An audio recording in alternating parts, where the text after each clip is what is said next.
Ahí está. Buenos días a todos.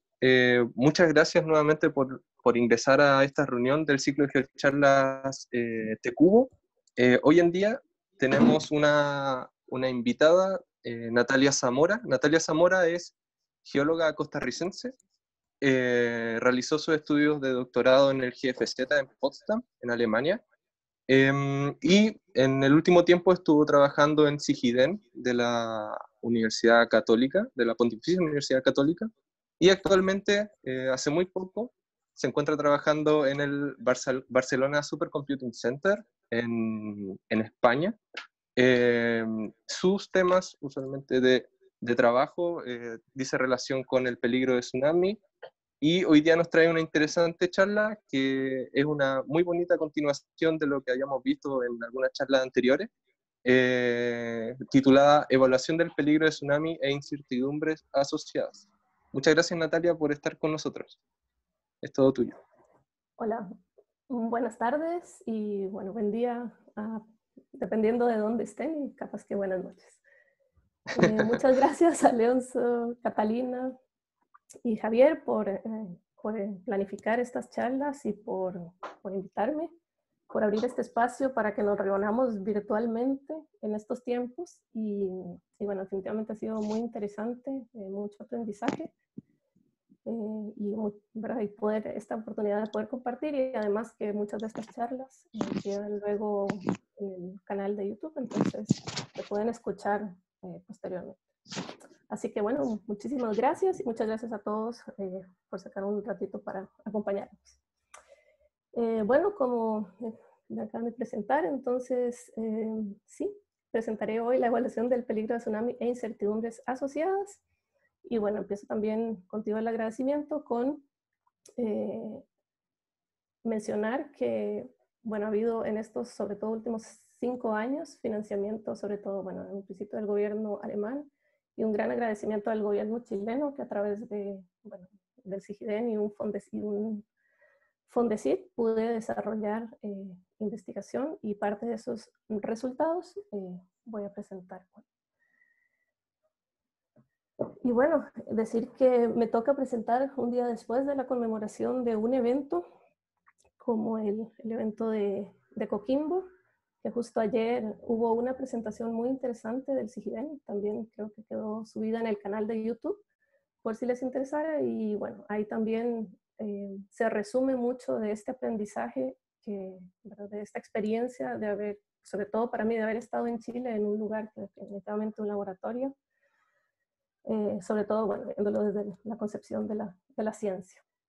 Entonces, decir que parte de ese conocimiento hoy lo describo a través de estos aspectos generales que hablaré, muy básicos, sobre los tsunamis, la variabilidad en los sismos tsunamigénicos, las incertidumbres asociadas, sobre todo cuando se genera un modelo de peligro un modelo de estimación del peligro de tsunamis, los métodos de evaluación del peligro de tsunami. Luego pasaré a algunos resultados que ponen, entonces luego nos dan esa perspectiva del trabajo que, bueno, estoy continuando ahora, recién que me integré acá en el Barcelona Supercomputing Center, y luego que es mucho del trabajo va a ser basado en esta experiencia, en este trabajo y esta colaboración que continúa con colegas chilenos. Bueno, entonces la causa de los tsunamis, solo una breve introducción.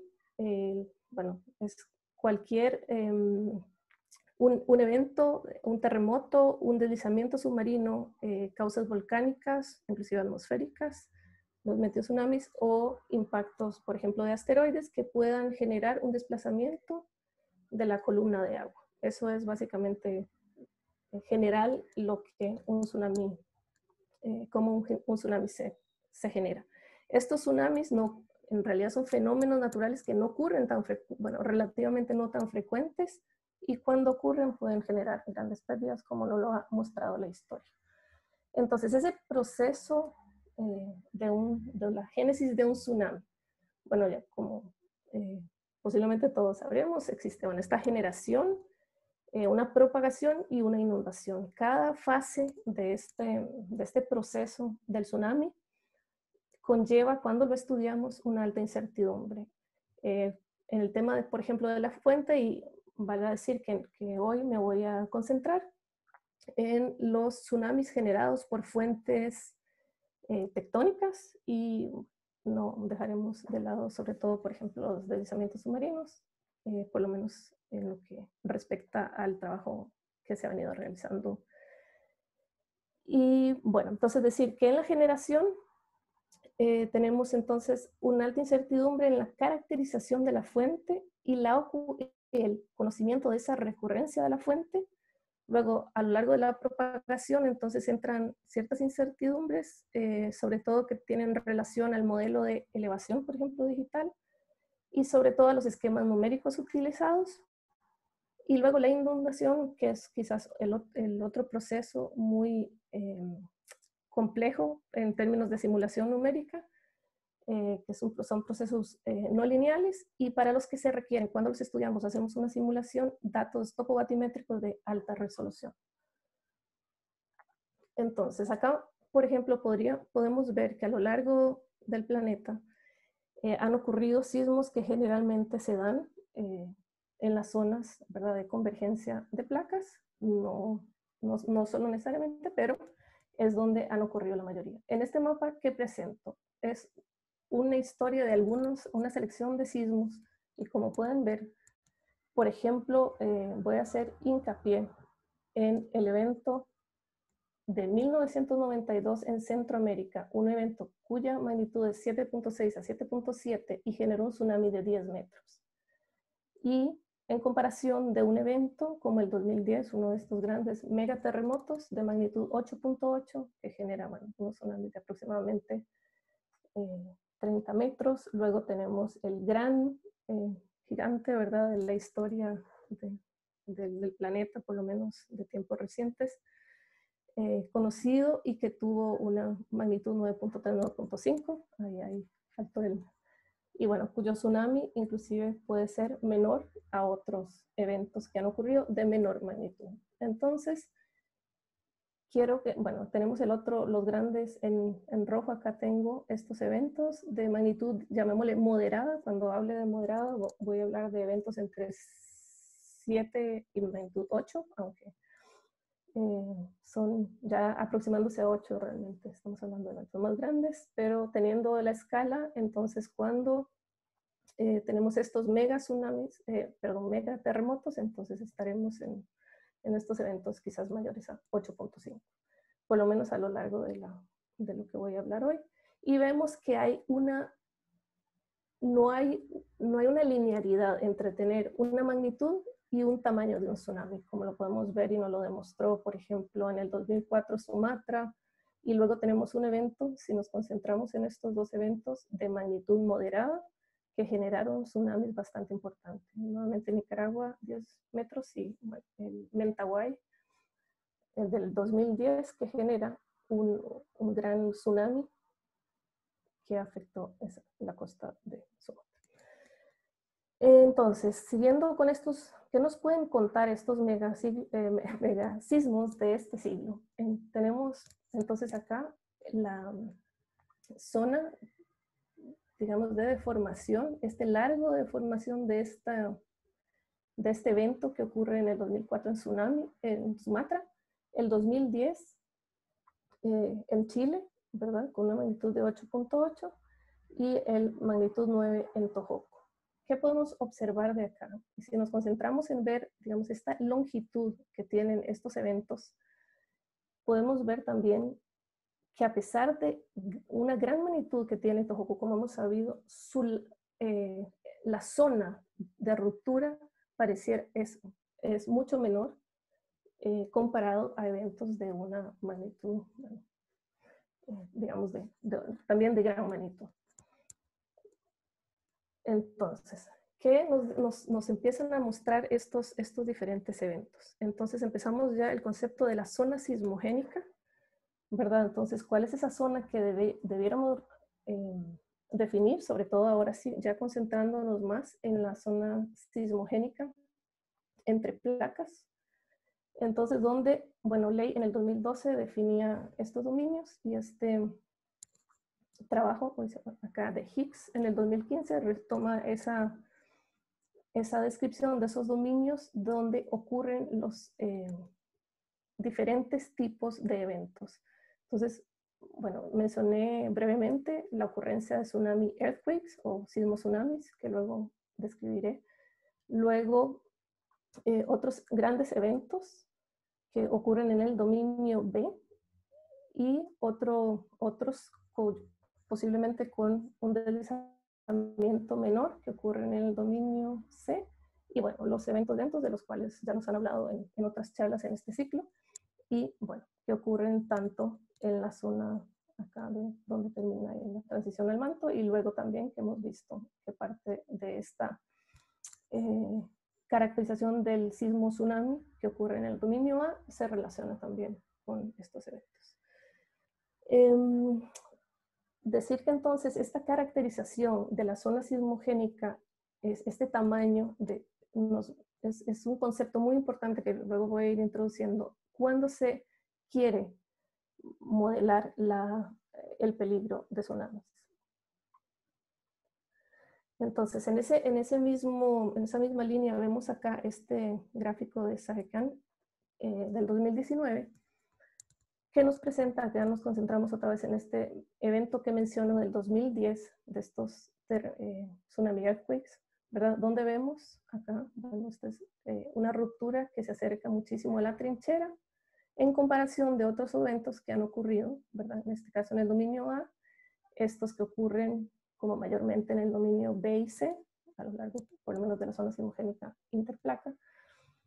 Y bueno, eventos como el de Iquique, el evento de Melinka también, y podemos ir viendo entonces qué tienen estos eventos en común. Bueno, que además reúnen son eventos de magnitud moderada que generalmente han generado tsunamis de una magnitud, o sea, de un tamaño que es perceptible, o sea, se ha podido registrar solo en mareógrafos.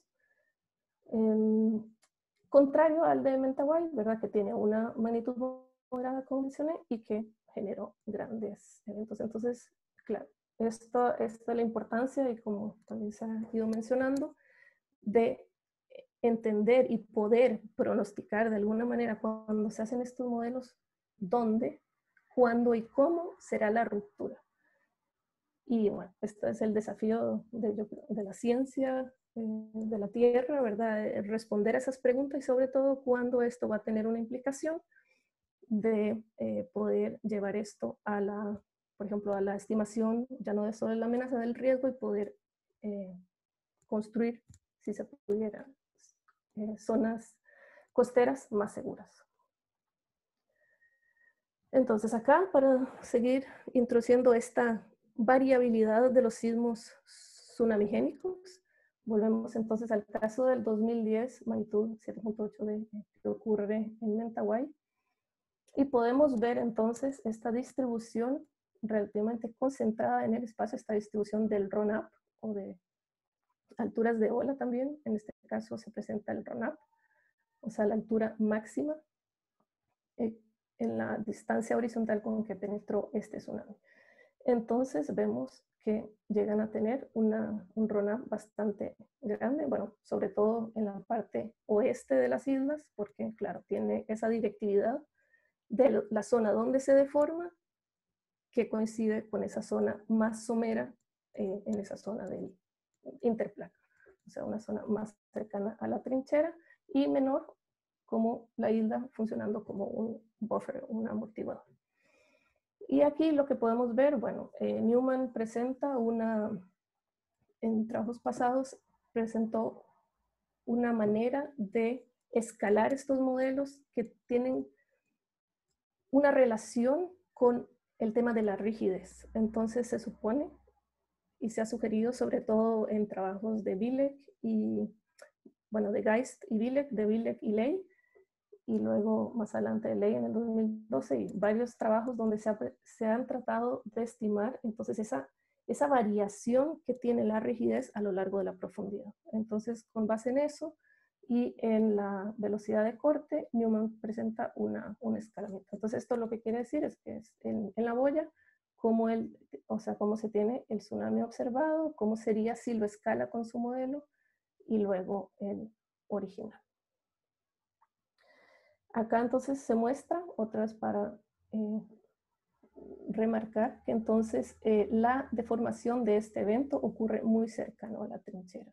Dos factores muy importantes: zonas más profundas en el océano, combinado con una amplificación que se da, posiblemente como han explicado ya también en la superficie libre, una amplificación de la deformación, que eso es, entre otros factores, la combinación que hace que estos eventos sean tan grandes pese a su magnitud moderada.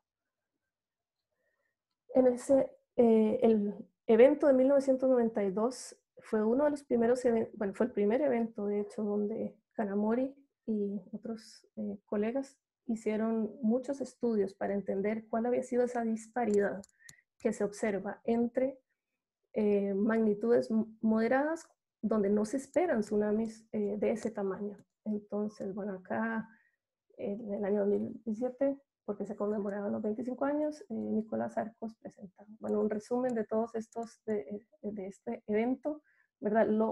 Fue un evento que fue localizado, ¿verdad? A lo largo de la costa. El impacto se percibe, por ejemplo, entre Nicaragua y Costa Rica, sobre el norte de Costa Rica, como se muestra en este mapa, y dejó gran destrucción, sobre todo en esta zona del tránsito. Y nuevamente en la zona también del margen tectónico centroamericano. Entonces ocurre en el 2012 un evento que vuelve a iluminar esta posibilidad de eventos ocurriendo tan cerca de la trinchera y que generan eventos tan grandes que, por un lado, un desafío para temas de alerta temprana de tsunamis, por cierto, porque por un lado, al ser eventos que tienen una caracterización que duran mucho tiempo, pero la percepción es mucho menor, o sea, tienen una frecuencia menor. Entonces, para la autoevacuación es más difícil. Son eventos que no se sienten, o sea, la población no los percibe tan fuerte, están más lejanos además de la costa, pero el problema entonces viene cuando tenemos que hacer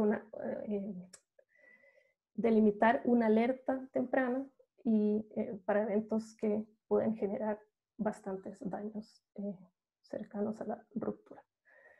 Entonces, bueno, algunas hipótesis de estos eventos, y aquí Geist y Villek en el 2001 hacen un estudio de los eventos a nivel, en ese momento, que habían ocurrido en Riku en Japón, luego en 1996 en Perú, y bueno, específicamente para este caso Nicaragua. Y bueno, entonces, como fui mencionando, estos están determinados por una deficiencia de energía irradiada por el sismo. Tienen características que generalmente rompen una zona somera. Luego, bueno, Newman perdón, aquí no es Okada, es Okada. Proponen la relación del logaritmo de la energía y el momento sísmico, y ha sido utilizada e implementada en algunos sistemas de alerta. Hipótesis: sedimentos cerca de la trinchera, ¿verdad? En este canal de subducción, que entonces posiblemente generan una zona donde puede existir fenómenos físicos que hacen que hayan un overshooting, por ejemplo. Puede ser procesos transientes, e inclusive McIntosh y otros en el 2007 presentan un trabajo donde estiman la existencia de montes submarinos que han sido subductados y que han sido posiblemente parte de esas asperezas y que coinciden con las zonas donde se liberó mayor momento, donde hubo mayor deformación cuando se caracteriza la ruptura, y es otra de las teorías. Y en el 2010, Villek presenta un trabajo donde hace una discretización de eventos muy grandes, como se ven eventos acá mayores a magnitud 9, que son las estrellas, y luego en rojo ella observan que hay una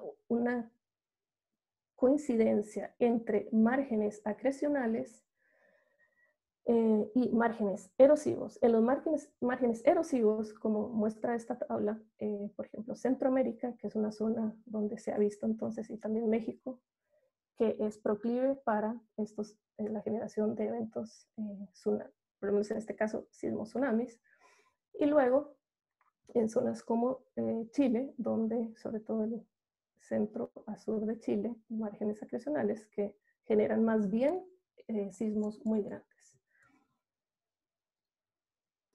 Entonces, toda esta información que fui presentando, sobre todo muy brevemente, sobre esa variabilidad que podemos observar una vez que estos sismos han ocurrido e iluminan esa caracterización a lo largo del rumbo o a lo largo del buzamiento en la zona, por ejemplo, de interplaca. Entonces, esa variabilidad es la que deberíamos encontrar cuando establecemos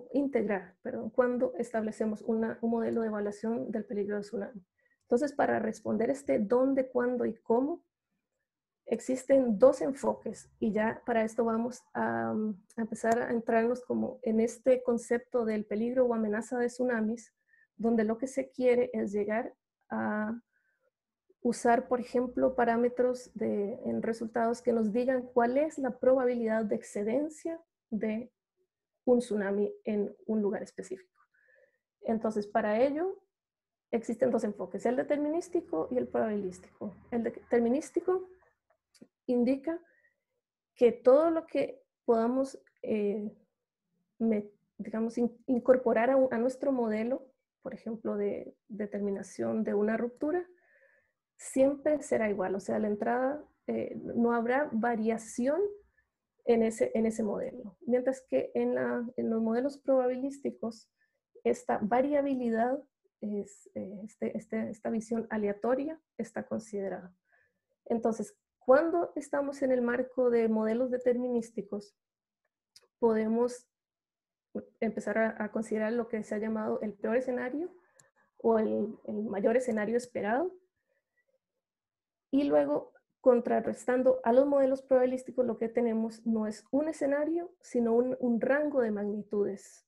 Generalmente eso es lo que vamos a incorporar en el modelo de amenaza.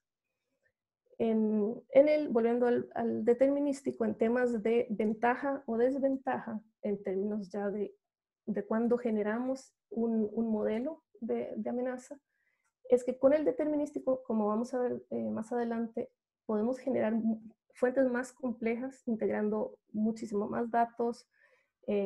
Podríamos usar, por ejemplo, modelos cinemáticos, modelos dinámicos, como lo que habló el profesor Madariaga. Todos estos modelos podrían iluminar el peor escenario, considerando muchísimas variables que muchas veces en los modelos probabilísticos tendemos a simplificar. Muchas veces se usó por mucho tiempo por esa cantidad de eventos que debían simularse, se usaron fuentes homogéneas, por ejemplo, y bueno, más recientemente se ha ido incorporando ya la necesidad de la distribución, de incorporar esa distribución del SLIP que responde a lo que estaba explicando hace unos minutos, que demuestra que realmente la ruptura de los sismos no es homogénea. Entonces debemos incluir esta distribución del SLIP para acercarnos más a la generación de modelos, por ejemplo, de ruptura, que van a ser la condición inicial para el modelo de tsunamis. Y luego que, bueno, ahora que he hablado entonces de tener esta caracterización de las fuentes desde las diferentes perspectivas, luego entonces poder simular, usar modelos de deformación, por ejemplo, modelos como el modelo analítico de Okada, para generar el modelo de deformación, que va a ser nuestra información inicial para correr modelos numéricos de tsunamis. Y también existe la posibilidad de usar modelos empíricos, leyes que se han ido desarrollando a través de los catálogos históricos y que han sido menos usados, por lo menos al contrario de la amenaza sísmica que usa algunos modelos empíricos. En el tsunami tenemos ese paso adelante, en que bueno, se han desarrollado muchísimos modelos que se pueden usar y que son de uso libre, muy complejos, que nos ayudan a obtener la deformación, poder entender cuál es la propagación y estimar la inundación del tsunami. Entonces, la caracterización de esa fuente, como mencioné, puede hacerse o debe hacerse integrando una variabilidad de información geofísica, sismológica, geológica, que nos permitan entender cuáles son las posibilidades de responder al cómo será la ruptura, o cuál es la tendencia en una zona a una ruptura. Pensando, aunque sabemos que es transiente, el determinista, si volvemos, muchas veces ha utilizado, por ejemplo, modelos de la distribución del acople, de esa caracterización. Bueno, hay otros modelos que también integran, o sea, que nos ayudan a afinar estos modelos, llamémosles determinísticos, esta caracterización de una ruptura. Los catálogos sísmicos pueden delimitar zonas donde históricamente ha habido mayor liberación, por ejemplo, del momento sísmico. Y bueno, el valor de B, que ha sido muy utilizado para entender zonas donde hay diferencias del estrés.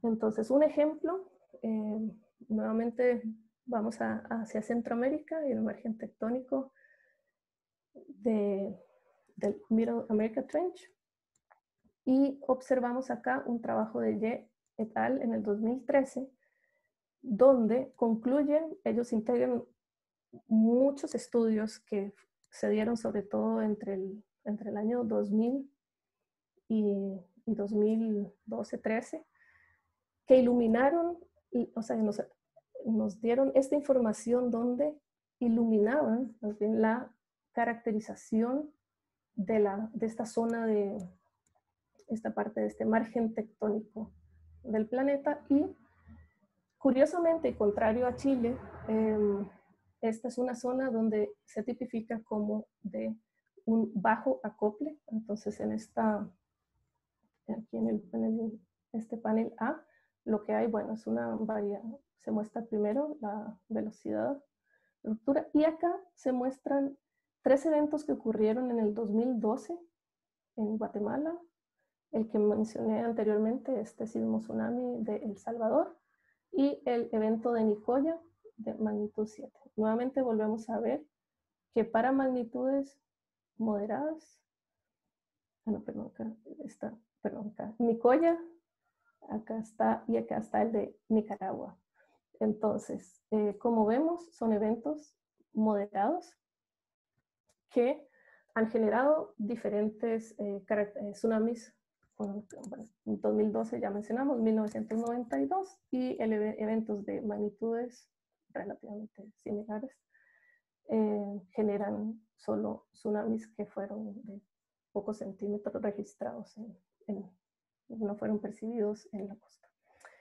Entonces, luego de acá, bueno, una muestra, por ejemplo acá, del porcentaje, digamos, de acople. Entonces estamos hablando de una zona de subducción muy distinta a Chile, donde está mayormente acoplado.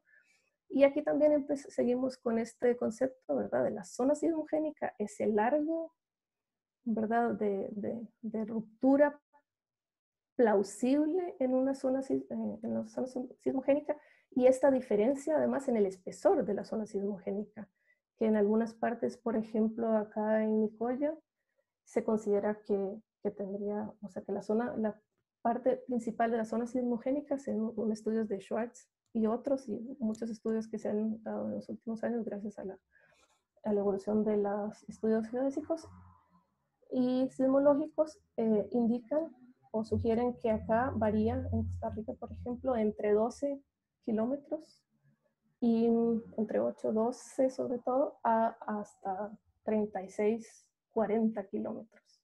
Y en Chile otros estudios han indicado, inclusive, y lo vemos por la zona sismogénica más ancha que tiene Chile, y entonces esa posibilidad de albergar sismos más grandes. Bueno, una de las diferencias que tienen, digamos, estos dos márgenes tectónicos. Y acá muestro como toda esa información sobre los estudios geodésicos, lo que mencioné anteriormente, estudios de gravimetría, sismicidad, cómo estos estudios son integrados para generación de regionalizaciones o segmentos sismotectónicos. Y esto, vale decir, que hay un gran debate si cuando generamos modelos de amenaza, y muchas veces partimos, o inclusive cuando generamos un modelo de ruptura aún en el mundo estadístico, ¿dónde asumimos nosotros que va a o sea, que se va a delimitar esa ruptura?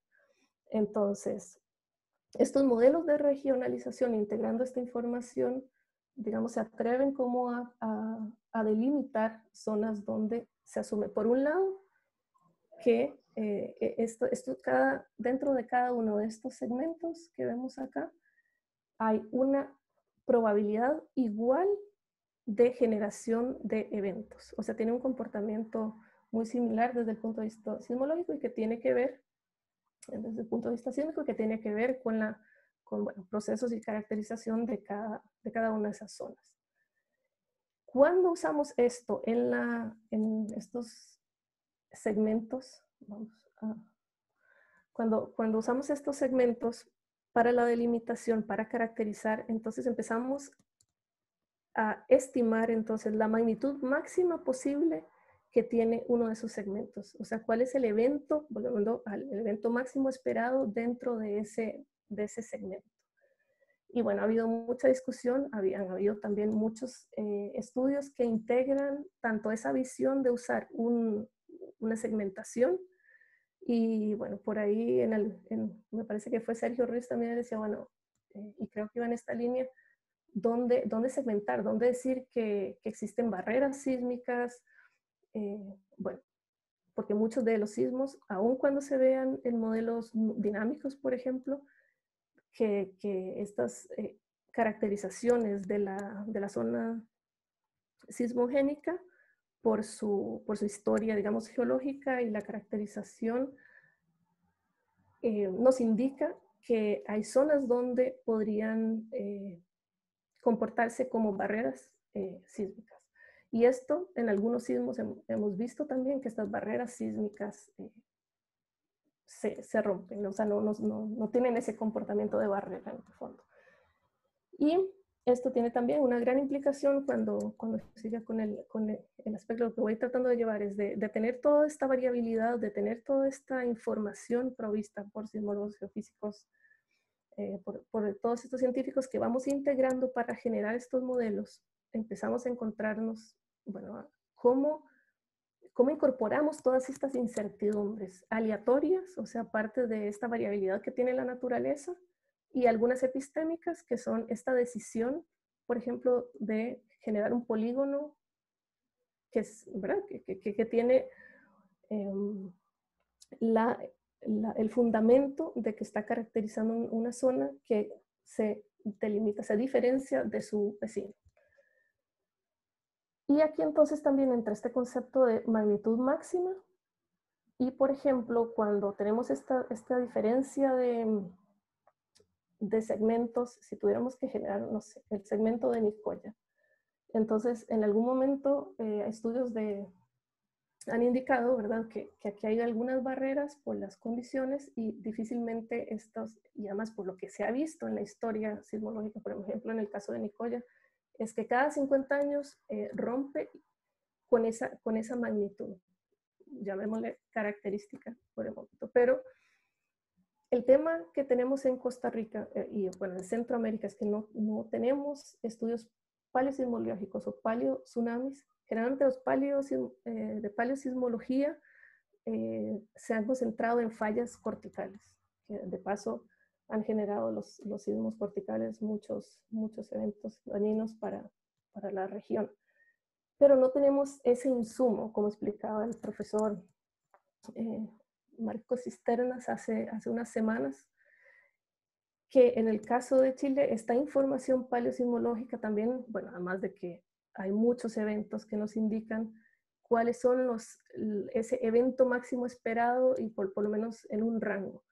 Mientras que para Centroamérica existe posiblemente esa mayor limitación de no poder validar. Entonces el dato paleosismológico, además de que nos ilumina el comportamiento, nos puede indicar, como en este caso este trabajo de Duran en Chile Central, donde ha encontrado diferentes capas, ¿verdad?, de sedimentos que van indicando la ocurrencia de eventos muy grandes aproximadamente o en promedio cada 500 años. Entonces este dato, si bien además es un dato que podemos usar para alimentar un modelo de recurrencia de cada cuánto esperamos en una región o en un segmento un evento de X magnitud, para Centroamérica todavía estamos lejos, quizás por la inexistencia de esos datos, de poder validar eso. Pero hay muchísima información geofísica en el caso de Centroamérica que también ha llevado a muchos investigadores a proponer este tipo de segmentaciones, pero siempre, bueno, McCaffrey en el 2008, por ejemplo, propone que cualquier zona de subducción en el planeta tendría la capacidad de generar un magnitud 9. Entonces esto pone al analista de la amenaza en esa disyuntiva de tendríamos que considerar un solo modelo de recurrencia o cómo vamos a ir trabajando para mejorar estos modelos de recurrencia que son la base posiblemente de este modelo de amenaza o son parte de esa incertidumbre que tenemos que considerar en estos modelos. Entonces, ya vimos como ese contexto más regional de cómo vamos a ir delimitando, ¿verdad?, estos grandes segmentos, y volveré a eso más adelante.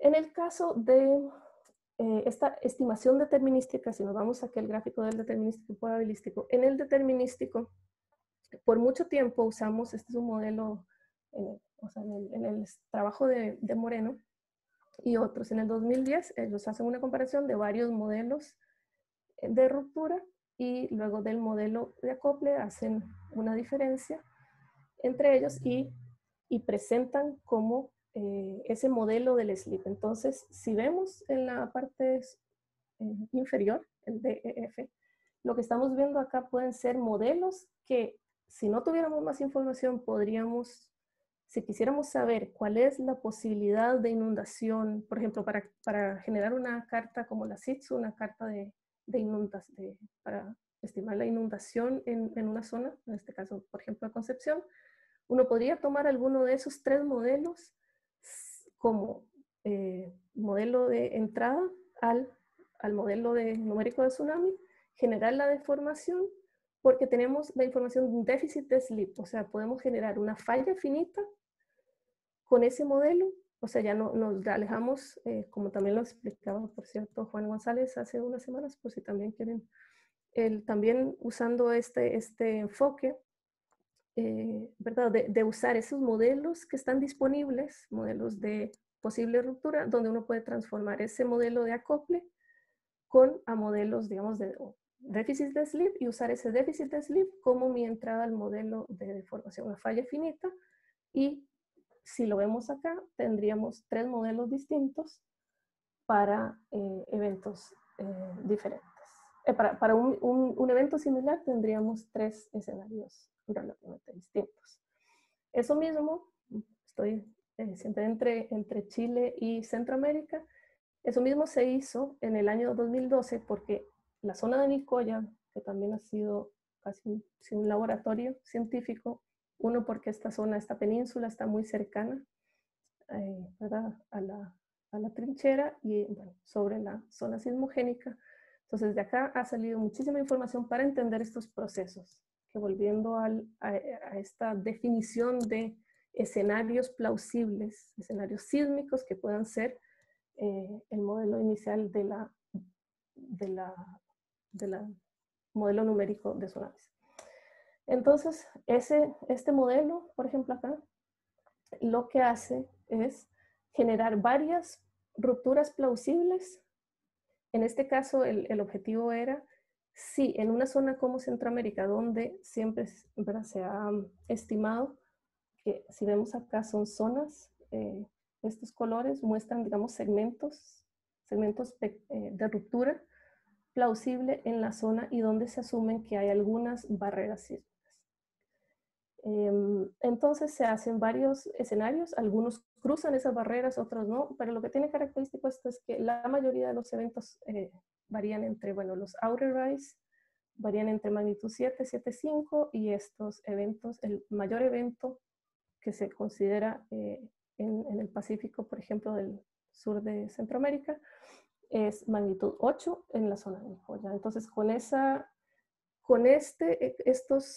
información, luego modelos de acople existentes para la región, como la Fémina o muchos otros trabajos bueno, la Fémina y otros presentan un modelo de acople para toda la región, y con ese modelo, entonces, usando lo que expliqué anteriormente de usar el modelo de acople, también el modelo de FEN, luego, entonces, se usa ese modelo para extraer una falla finita donde se estiman entonces unos escenarios posibles donde en algunos casos son rupturas homogéneas, y cuando había información, ruptura de falla finita, pero solo, repito, con base en estos eventos, en esta caracterización del momento del déficit del deslizamiento.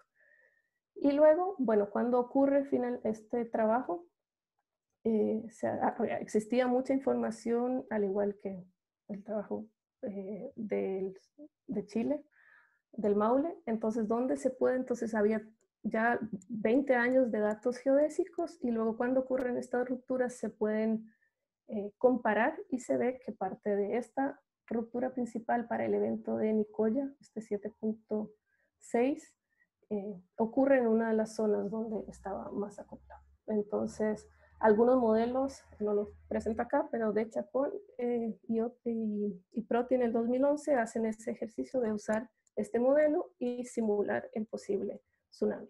Pero también sabemos cuando ocurre que muchos de estos, o sea, obviamente el escenario de tsunami no es tal cual, y es porque existen muchas variantes. Entonces, bueno, para generar, si pasamos de estos polígonos, tenemos entonces una zona de ruptura, usamos el modelo de Okada para generar la deformación, y a partir de ahí a lo que muestro aquí es en este caso, bueno, el Peak Coastal Tsunami Amplitude, que es cuando se mide, como se ve acá, a lo largo de la línea de costa. Y bueno, el run-up, como les mencioné, es esa parte, es esa medición que hay del tsunami en el límite, digamos, de su penetración horizontal. Entonces, teniendo esa información, ¿verdad? Entonces, acá presento un trabajo que había hecho en el 2016 de Hoffner, donde comparo, por ejemplo, este enfoque determinístico, donde Haider-Sadeh lo que hace es, en su modelo de ruptura en la zona de Macrán, presentar una zona de deformación donde incluye características como splay faulting, que es tan característico en esta zona de acreción. Y luego, contrario a este trabajo probabilístico que hicimos, donde asumíamos, ¿verdad?, ya no solo una ruptura, sino miles de rupturas con un rango de probabilidades. Y en este caso, el enfoque de este trabajo era hacer un análisis de sensibilidad, cuando en esta zona asumíamos una magnitud máxima de 9 como la magnitud máxima posible de ruptura en esta zona, y comparábamos y hacíamos como un perilleo de esa variedad de datos estadísticos, por ejemplo, con base en un catálogo sísmico, nuevamente el valor de B, usando la Gutenberg-Richter, y también cuando se truncaba a esa magnitud y se usaban diferentes magnitudes. Entonces lo que vemos es que hay una gran diferencia entre, uno, en la forma en que vamos a entregar este dato como un mapa de inundación o bien como curvas de amenaza, pero en este podemos, si bien acá tenemos un solo escenario en el que nos va a dar una única inundación, bueno, asumiendo que eso es el mismo modelo numérico, y donde en esta combinación de variables aleatorias empezamos a ver muchas diferencias en el resultado final del modelo de amenaza. Entonces, acá entramos en esta área donde, bueno, por un lado, modelos deterministas con fuente homogénea, o modelos inclusive probabilísticos, pero que su condición inicial de ruptura es con base en el modelo homogéneo, y empezamos a ver que hay una diferencia muy grande. O sea, lo que más, como mencionaba, lo que más se acerca a la realidad es usar la distribución del slip. Y para eso, estos modelos estocásticos del deslizamiento que usan este enfoque fractal, entonces permiten que podamos generar modelos de otra generación donde incorporemos esta variabilidad que tiene, esta incertidumbre, en este caso específicamente del deslizamiento digamos, cosísmico. Entonces, decir que uno de los motivos de generar también una estimación de la amenaza probabilística que integre toda esta variabilidad, ese es su fin último, entonces que podemos entregarlo, este valor, como la probabilidad de excedencia de tsunamis, por ejemplo, o en otros casos como el periodo de retorno, y en este caso su utilidad es generalmente dentro del concepto de la ingeniería, muchas veces, y nació también desde el concepto de los seguros, por ejemplo. Pero lo más importante, bueno, que su utilidad es para en la parte de la ciencia aplicada, pero que además nos permite iluminar, digamos, modelos mucho más, podríamos decir, robustos, porque integran o intentamos incorporar incertidumbres como mencioné, tanto aleatorias como epistémicas. Entonces, esta definición de la zona sismogénica, el concepto es de definir la magnitud máxima, a esa zona de ruptura, además, una distribución del deslizamiento. ¿Cuál es esa recurrencia? Entonces pasamos ya del cómo, el dónde, al cuándo, y esa caracterización, bueno, de ruptura por diferentes métodos, para generar, entonces, para que estos catálogos, llamémoslo ahora, puede ser catálogos sintéticos de sismos, sean nuestro input para los modelos de simulación de tsunamis, y que teniendo modelos de elevación digital, que en algunos que tienen el requerimiento de alta, o sea, la necesidad de que para generar propagación del tsunami, sin entrar en la parte no lineal, podemos usar datos batimétricos disponibles que están disponibles en la web, mientras que los modelos de elevación digital de alta resolución no existen a lo largo de toda la costa, son muy caros, algunas veces no están disponibles al público, muchas veces no existen, que fue, por ejemplo, en muchas zonas de Centroamérica, y que son muy necesarios para entender los procesos no lineales locales. Entonces, este gráfico resume lo que hemos ido haciendo, este enfoque probabilístico para la estimación del tsunami, de la estimación del peligro del tsunami. Entonces, muchas veces el inicio, como mencioné antes, es el tener una segmentación, una regionalización que considera esta caracterización tectónica. Luego, dentro de eso necesitamos un catálogo sísmico lo más completo, que el completo indica que se asume que dentro de ese polígono, todo lo que estamos filtrando para hacer nuestro modelo de recurrencia, todos los sismos siguiendo, por ejemplo, la Gutenberg-Richter han sido registrados. De esto podemos usar el sampleo de Monte Carlo para incorporar las diferentes variables que hemos sido, como el truncamiento de la magnitud máxima, como la variable del espacial. Entonces ya entramos siempre entre una variable espacial que tenemos en el determinista a una variable espacial, temporal y espacial que intentamos incorporar en los modelos. Y bueno, muchas veces se han usado modelos de árbol lógico para integrar esas diferencias que se pueden, de los diferentes modelos, cada una de esas ramas que pueden ir surgiendo de los diferentes supuestos que incorporemos al modelo. Bueno, luego la simulación numérica hasta llegar a mapas probabilísticos o de curvas de amenaza. Acá muestro, no sé si se ve acá, bueno, yo lo veo bien, pero quizás acá hay en esta figura una leve línea que logré mostrar. Estos modelos representan, si vamos desde el INT8, representan en Centroamérica una propuesta de Alvarado et al. Que mostré anteriormente, donde se tienen hasta 8 zonas solo para las zonas interplaca. Luego usamos el concepto de zonas mayores que utilizaban otros criterios de esta concepción de grandes polígonos o grandes zonas de ruptura mayor que se consideran plausibles. Y luego la hipótesis de qué pasa si trabajamos con un modelo donde se permita una ruptura a toda la zona del margen tectónico de esta zona de Centroamérica. Entonces, lo que hicimos fue un análisis de sensibilidad. Teníamos tres modelos de segmentación, de regionalización, una estimación, estimábamos la recurrencia con base en este caso usamos la Gutenberg-Richter para construir ese modelo de recurrencia. Lo mismo para cada una de estas 3 zonas y de estas 8 zonas. Y lo que concluimos, por ejemplo,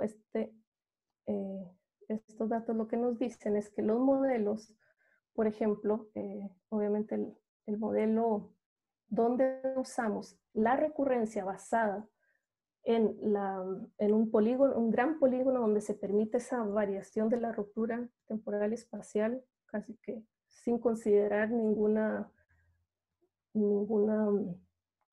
limitante, digamos, física, por lo menos en esta zona, y encontramos modelos. Esto lo que representa aquí es el resultado del modelo de amenaza para Centroamérica. Entonces, como vemos, tenemos una gran diferencia entre el modelo cuando usamos toda la zona, cuando usamos una zonificación más pequeña y cuando usamos. Entonces, el mensaje más importante de este trabajo, considero yo, es que esta incertidumbre epistémica donde estamos incorporando de alguna forma un buen criterio, pero que nos llevan a regionalizaciones distintas, nos lleva a resultados bastante distintos de la amenaza. Que en el momento que se utilice para el análisis de riesgo va a conllevar entonces tener 3 modelos distintos, o sea, tenemos 3 valores distintos para una misma zona. Y bueno, acá solo se muestra, era una comparación realmente muy relativa sobre el RONAP que ha ocurrido en Centroamérica y que realmente la mayor parte de este RONAP ha sido, en este caso, ha sido contribución del evento del 2011 y en este del 1992. Con ese mismo enfoque quisimos hacer una primera versión de un trabajo de evaluación probabilística de la amenaza de tsunami, donde queremos evaluar cuál es, si bien trabajamos primero en una generación de una segmentación con base en un modelo de Saillard y otros del 2017, donde ellos presentaban, digamos, zonas donde hay, donde se consideran, ¿verdad?, por los sismos históricos, por la caracterización geofísica, que existen allí unas barreras. Entonces a eso estimamos las magnitudes máximas esperadas para esos segmentos y ahora me voy a concentrar en este segmento Z4 que nos indica, entonces el evento en realidad se ha hecho con utilizando el trabajo de Carvajal y otros, y como repito, el trabajo de Saillard, el trabajo de Matías Carvajal y otros lo que indica es que la ruptura de 1730 y este es un poco más grande que esa ruptura y está delimitado por estas barreras, por ejemplo, en la zona de Arauco y bueno, por el evento del Coquimbo. Entonces, con esto utilizamos el mismo esquema de tener un catálogo sísmico completo compilado por Diana Pinilla, una estudiante de la Universidad Técnica Federico Santa María, y a partir de ese catálogo generamos modelos de recurrencia sísmica, que fue nuevamente lo que usamos para el sampleo de Monte Carlo e ir integrando diferentes variables espaciotemporales y generar entonces modelos ¿verdad? De amenaza. Y bueno, acá lo que se muestra es la probabilidad de exceder tsunamis, digamos, el azul es mayor a 2 metros, de 5 metros, 10 metros y 15. Acá está de 0 a 100% esa probabilidad para estos tiempos estas ventanas de tiempo.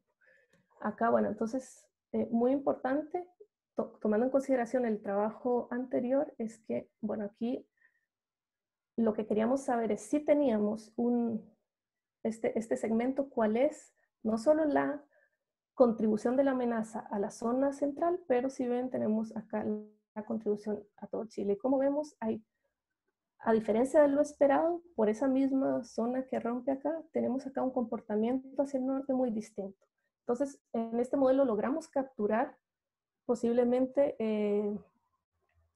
esa diferenciación por eventos de resonancia posiblemente y bueno, y podemos delimitar, entonces estimar esa probabilidad de excedencia solamente, repito, con el segmento Z4, o sea, el segmento de Chile central.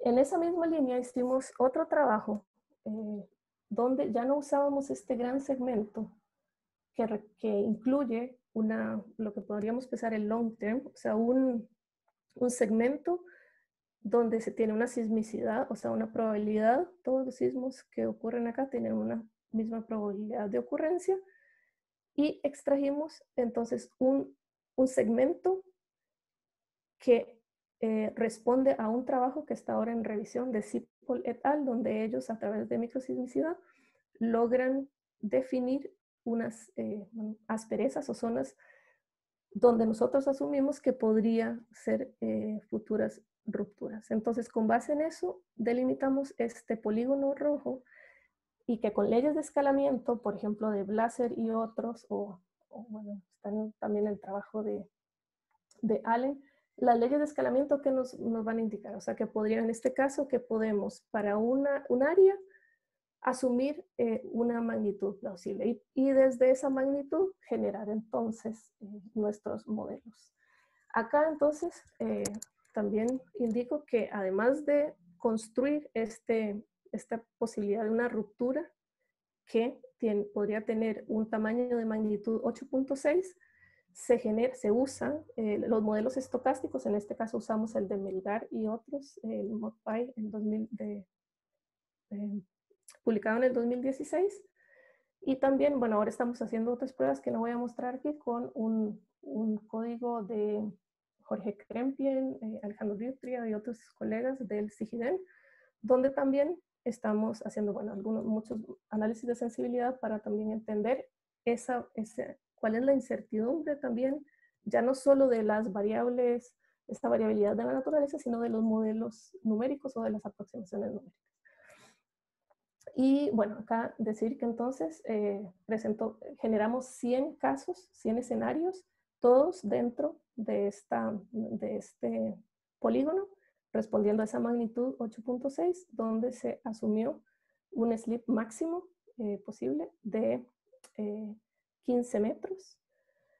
Y entonces, claro, lo que observamos aquí es esa variabilidad del deslizamiento, y que usamos estos 100 modelos para generar aquí ya modelos de inundación usando batimetría, datos topobatimétricos de alta resolución.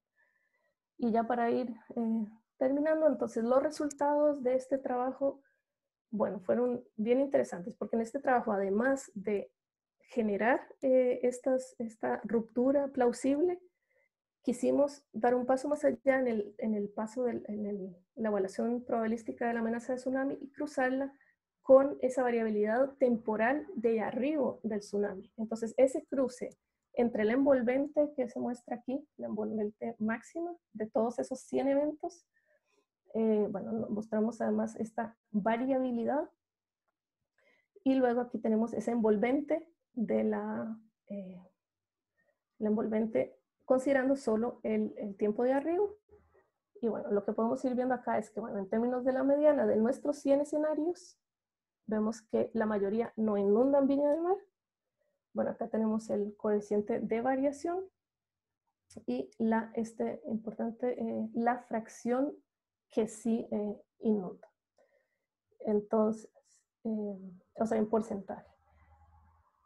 Y bueno, acá lo que hicimos entonces al cruzar este tiempo, esta inundación, diferentes parámetros estadísticos de esa inundación, en cada celda asumíamos ese valor y lo integrábamos con el valor del tiempo de arribo y generamos unos mapas de peligro.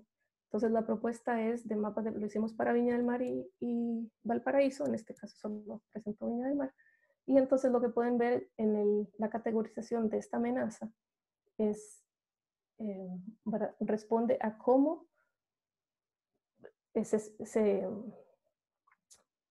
cómo podemos clasificar, ¿verdad? ese peligro desde la óptica, ya no solo de una variable o de un parámetro como podría ser la inundación nada más, sino que entonces ya tiene ese cruce con el tiempo de arriba. Y bueno, vemos que esta zona, por acá estaría el casino de Viña del Mar para los que conocen, y entonces, bueno, como esa zona tiene mayor, es una zona de mayor peligro. Y lo importante acá que es que podemos cruzar esta información con modelos de agente que ya se han desarrollado, por ejemplo, también en la Santa María, Jorge León ha desarrollado algunos modelos donde esta información se podría contrarrestar para además dar una tercera, que es cruzar eso con la velocidad en que una persona que estuviese, por ejemplo, en el casino, podría llegar a zonas, por ejemplo, esta es la línea de 30 metros, a zonas más seguras. Entonces, para ir cerrando las consideraciones finales, la evaluación del peligro de tsunami tiene como desafío entonces la integración de estas muchas variables que permitan que lleguemos a estimaciones más confiables. Esta evidencia indica que la caracterización temporal y espacial siguen siendo el gran reto. El uso de modelos de la generación estocástica del deslizamiento ha permitido mejorar la estimación de la amenaza y la caracterización de escenarios para generar, por ejemplo, mapas de evacuación, y que ya no solo usen, por ejemplo, un solo escenario y puedan incorporar eso, la incorporación de un enfoque más físico en los modelos de peligro de tsunami, que aún está en desarrollo con los colegas, y las perspectivas futuras, generar análisis de sensibilidad que nos permitan encontrar los efectos en la estimación del peligro, incorporar modelos en la base física que complementen estimaciones estadísticas que ahora sí ya no queden solo en el determinismo, y empezar ahí sí a generar modelos mucho más robustos usando caracterizaciones que puedan incorporar otras variables físicas.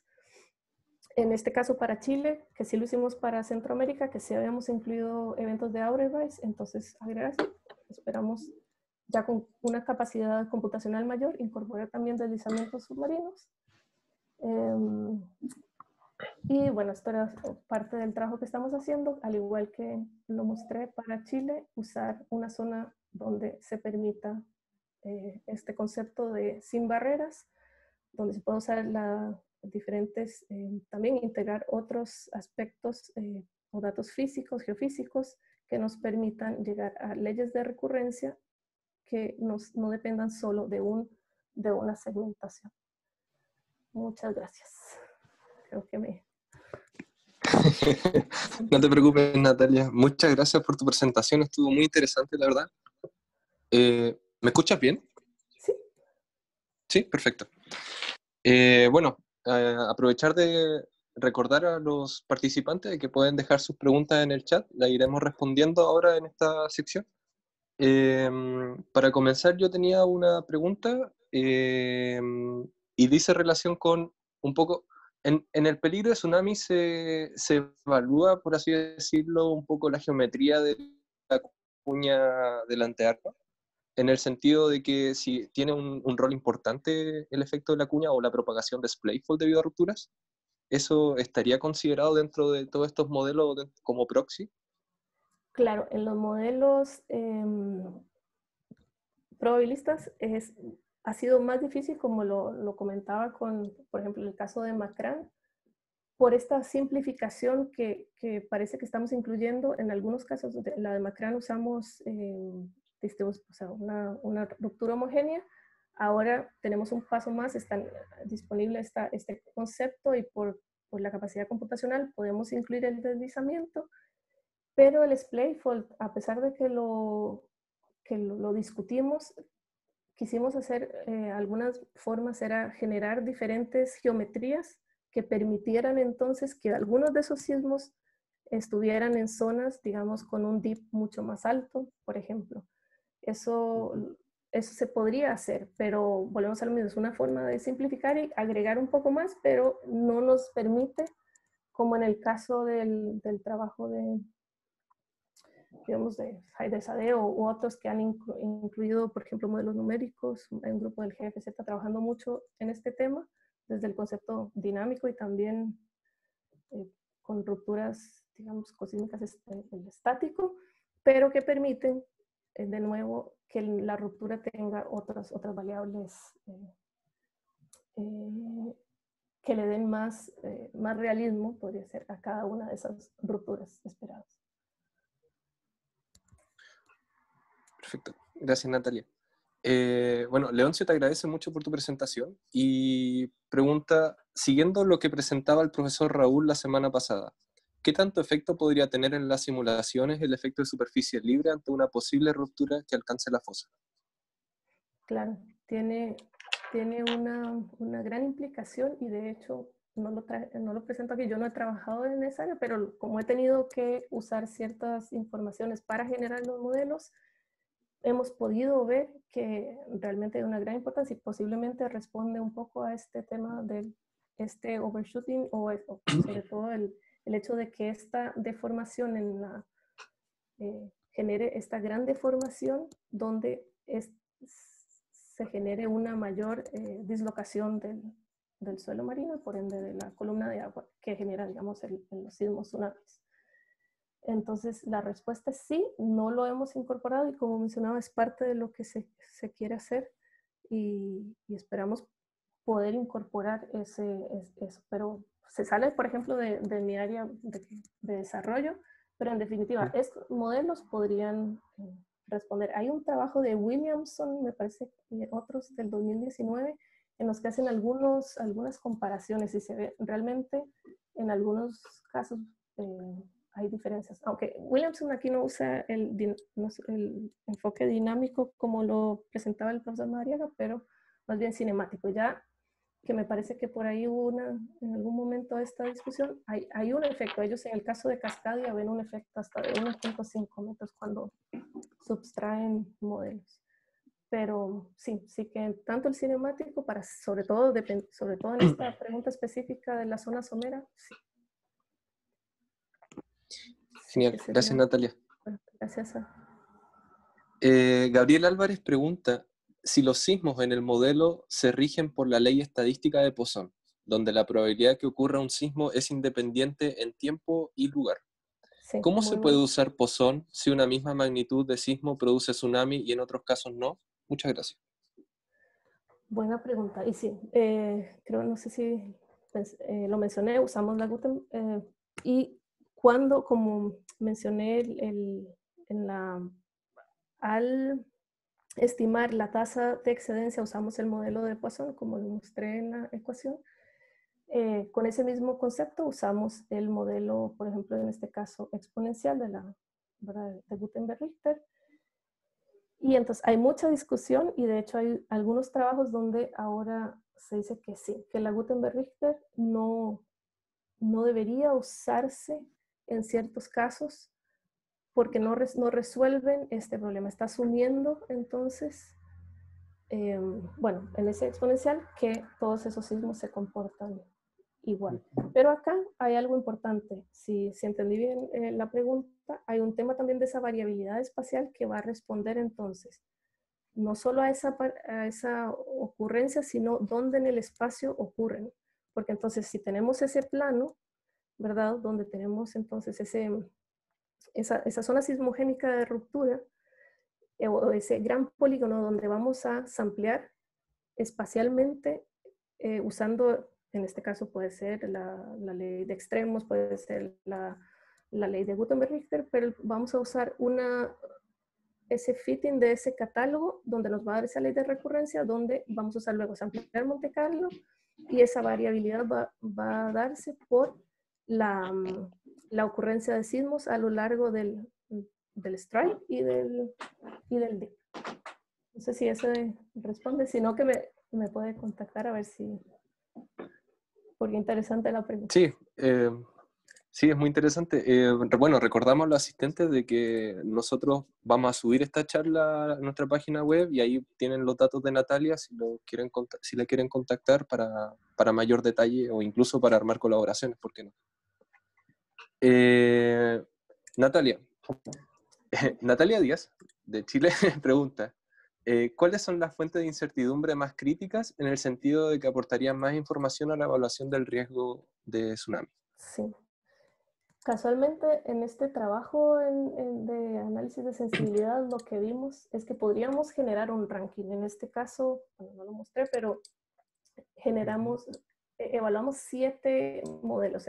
Entonces, generábamos para cada variable, solo cambiábamos, por decir, truncábamos la Gutenberg-Richter a magnitud distinta, ¿verdad? Entonces usábamos un magnitud 9, por ejemplo. Tenemos aquí esta zona de ruptura. Dábamos la posición y 8.4. Entonces, evaluábamos cuál era de esos 3 modelos, ¿verdad? Cuál era nuestro valor de la estimación de la amenaza. Y entonces, así lo hicimos con la magnitud máxima, la segmentación, o sea, el valor de B para cada uno de esos segmentos. Usamos variedad en el mecanismo focal y variedad en el tema de la rigidez, que, bueno, que entonces, como explicaba también al principio, ese usar una rigidez promedio, como se estima, por ejemplo, en la ecuación de momento sísmico, donde tenemos un área por un deslizamiento, por una rigidez, que muchas veces se usa 35, por ejemplo, gigapascales. Y entonces, los modelos, por ejemplo, el PREM perfil o la propuesta de Bill y Ley en 1999, donde muestran entonces esa variación del valor de la rigidez. Entonces usábamos una rigidez variable contrarrestando por una rigidez promedio. Y así, con estos 7 parámetros, lo que podíamos ver es que por lo menos en ese ranking los 3 principales fueron la Gutenberg-Richter, la magnitud máxima que se asume y el modelo entonces de rigidez. Donde podíamos ver que llegábamos a resultados de amenaza muy distintos, que entonces nos hacen pensar que todavía estos modelos de PPHA, de Pronostic Tsunami Hazard, para mí la herramienta del análisis de sensibilidad es clave.